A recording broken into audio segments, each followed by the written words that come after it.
గిల్లి గిల్లి కజ్జాలతో ఒక దేశంపై ఒక దేశం పరస్పరం దాడులు చేసుకుంటున్న సంఘటనలు రాను రాను ఎక్కువ అవుతున్నాయి. ఇప్పటి వరకు రష్యా, ఉక్రెయిన్, ఇజ్రాయెల్, పాలస్తీనా, ఇరాన్,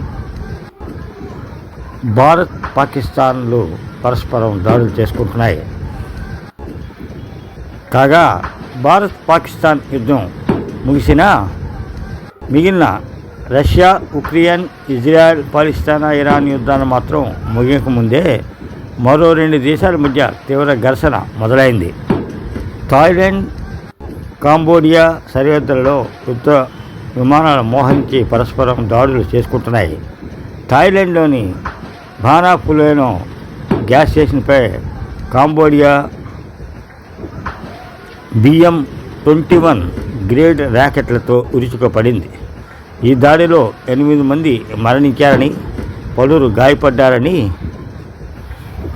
సమాచారం. అటు కాంబోడియాపై థాయ్ ఎయిర్ ఫోర్స్ F-16 ర్యాకెట్లు ప్రయోగిస్తోంది.